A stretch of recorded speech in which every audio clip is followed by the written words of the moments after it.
প্রায় ৬ বছর পর অনুষ্ঠিত হল ঢাকা বিশ্ববিদ্যালয় কেন্দ্রীয় ছাত্র সংসদ ডাকসু ও হল সংসদ নির্বাচন। মঙ্গলবার সকাল ৮টা থেকে ভোট গ্রহণ শুরু হয়ে বিরতিহীনভাবে চলে বিকাল ৪টা পর্যন্ত। শুধু ঢাকা বিশ্ববিদ্যালয় না, পরিবর্তিত রাজনৈতিক পরিস্থিতিতে অনুষ্ঠিত এই নির্বাচনের দিকে দৃষ্টি ছিল সারা দেশের। ডাকসু নির্বাচনে ছাত্র শিবির সমর্থিত ঐক্যবদ্ধ শিক্ষার্থী জোটের প্রার্থী সাদিক কায়েম সহসভাপতি এবং এস এম ফরহাদ সাধারণ সম্পাদক পদে বিজয়ী হয়েছেন। সহসাধারণ সম্পাদক পদে বিজয়ী হয়েছেন একই প্যানেলের মহিউদ্দিন খান। বিপরীতে রীতিমতো ভরাডুবি হয়েছে ছাত্রদল সমর্থিত প্যানেলের।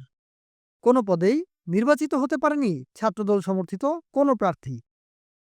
বুধবার সকাল 8:30টার দিকে আনুষ্ঠানিকভাবে এ ফলাফল ঘোষণা করেন ডাকসুর প্রধান নির্বাচন কমিশনার অধ্যাপক ডক্টর মোহাম্মদ জসিমউদ্দিন। শীর্ষ ৩টি পদ ছাড়াও ডাকসুর ১২টি সম্পাদকীয় পদের মধ্যে ৯টিতেই ছাত্র শিবির সমর্থিত প্যানেলের প্রার্থীরা জয়ী হয়েছেন। বাকি ৩টি পদে জয়ী হয়েছেন স্বতন্ত্র প্রার্থী। ডাকসুর পূর্ণাঙ্গ প্যানেলে মোট ২৮টি পদের মধ্যে ভিপি, জিএস, এজিএস ছাড়া সম্পাদকীয় পদ আছে ১২টি, বাকি ১৩টি সদস্য পদ। এই ১৩ জনের মধ্যে ১১ জনই শিবির সমর্থিত প্যানেলের। এবারে ডাকসু ও হল সংসদ নির্বাচনে মোট ভোটার সংখ্যা ৩৯,৮৭৪ জন। এর মধ্যে ছাত্র ভোটার ২০,৯১৫ জন এবং ছাত্রী ভোটার ১৮,৯৫৯ জন।